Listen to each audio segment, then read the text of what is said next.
నిజానికి ఆయన గతంలో ఒక పార్టీ స్థాపించి 2009లో ప్రజారాజ్యం పార్టీ స్థాపించి దాదాపు 18 సీట్లు గెలుచుకున్నారు.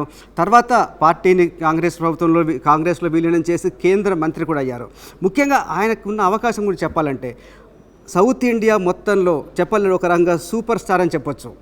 అంటే రజనీకాంత్ని మనం పేరు పరంగా చూస్తాము, కానీ చిరంజీవి సినిమాలు మనకు తెలుసు. కర్ణాటకలో అద్భుతంగా, ఈవెన్ తెలుగులో ఎంత పాపులారిటీ ఉందో కర్ణాటకలో కూడా అలాగే ఉంది. ఈయన సినిమాలు అక్కడ టికెట్ల కోసం కొట్టుకుంటారు.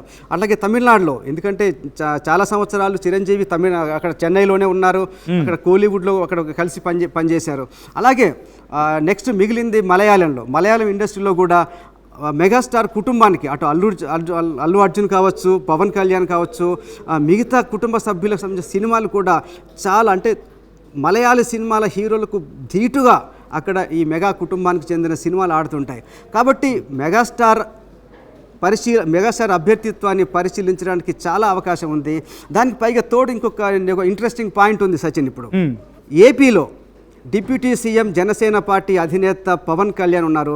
పవన్ కళ్యాణ్ ఇప్పుడు కూటమిలో బీజేపీ, టీడీపీ, జనసేన కూటమిలో చాలా కీలక పోస్టులో ఉన్నారు. నిజానికి ఆయన ఎప్పుడంటే అప్పుడు ప్రధానమంత్రిని కలవగలిగినంత చనువు, సాన్నిహిత్యం పవన్ కళ్యాణ్కి ఉంది.